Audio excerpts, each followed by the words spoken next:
The series opens with a chilling scene straight out of a nightmare. A masked intruder silently breaks into an apartment, scanning the darkness with a flashlight. The beam lands on something horrifying, a body, decomposing in a bathtub, clearly left there for far too long. But instead of calling the police, the intruder calmly takes a photo, pulls the fire alarm, and disappears into the shadows. Moments later, Detectives Lee and Carl arrive to deal with the gruesome discovery.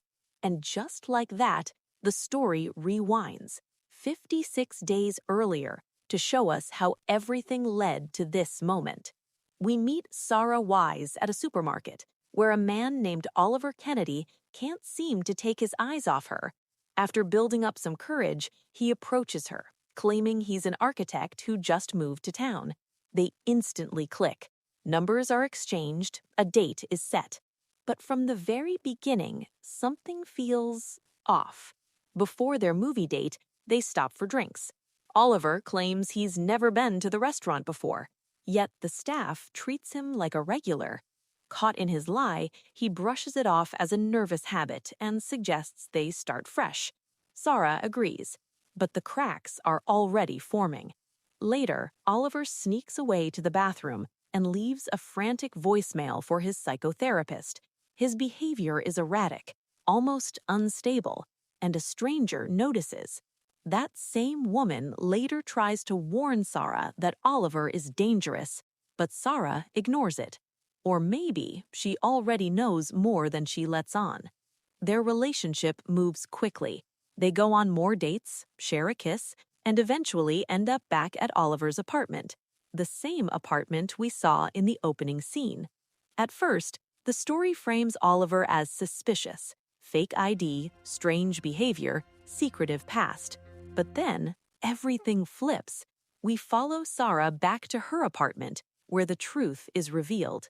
She has multiple fake identities. She practices personas in the mirror, and her chance meeting with Oliver? It was planned, every second of it.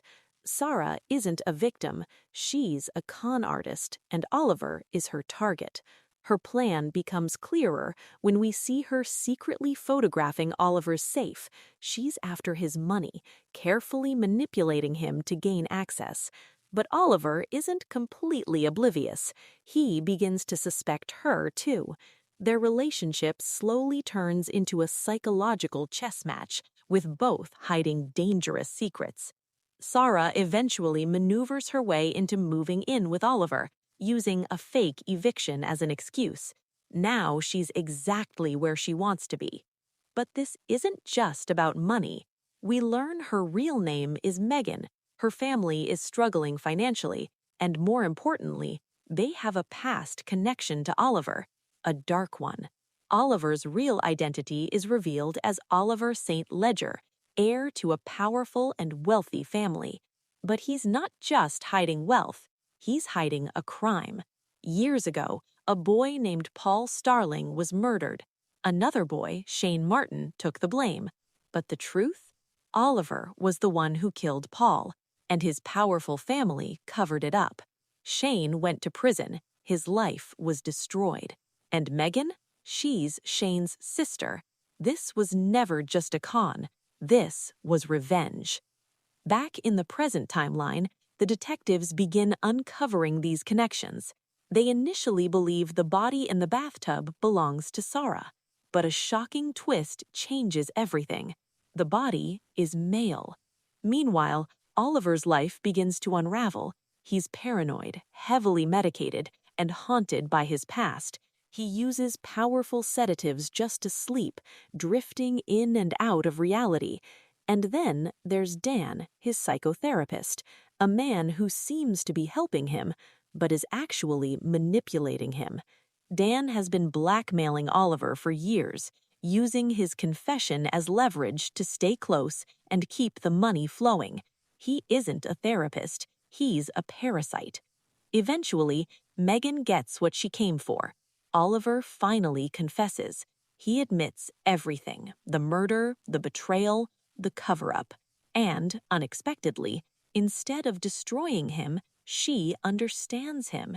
In a twisted turn, their shared trauma brings them closer. They fall in love, two broken people bound by the same tragedy. But their past isn't done with them. Dan shows up, threatening to expose everything. And that's when Megan makes a decision that changes everything. She kills him. The body in the bathtub? It was Dan all along. With the city in lockdown, Megan and Oliver attempt to cover up the crime, staging the scene and misleading investigators. Meanwhile, Detective Lee uncovers the truth, but chooses to stay silent, not for justice, but for survival. In the end, Oliver prepares to confess, but he doesn't.